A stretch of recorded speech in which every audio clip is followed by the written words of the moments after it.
Ja ha arribat la calor, tots tenim moltes ganes de marxar de vacances i si al vostre destí voleu llogar un cotxe, aquest vídeo us interessa. Recomanacions abans de contractar un vehicle de lloguer a la Unió Europea. Compareu les diferents ofertes i no us quedeu amb la primera que us surti i recordeu que la forma de pagament més habitual és la targeta de crèdit i en cas que no pugueu, doncs informeu-vos de quines altres opcions us ofereix l'empresa. Reviseu el que inclou el servei que heu contractat i penseu si necessitareu tenir algun cost extra, per exemple si necessiteu una cadireta infantil o si voleu afegir un altre conductor.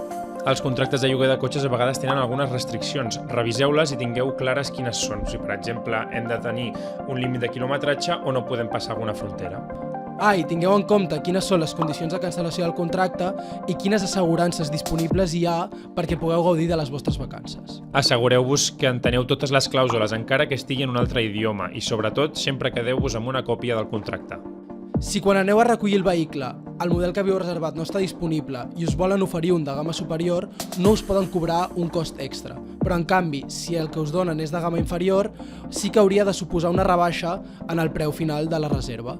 I lamentablement les vacances sempre s'acaben. Reviseu quanta benzina heu de deixar al cotxe abans de retornar-lo.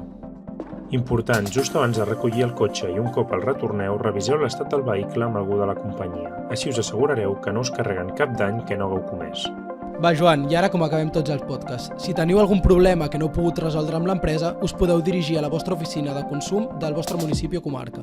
I per més informació podeu consultar aquesta pàgina web d'aquí.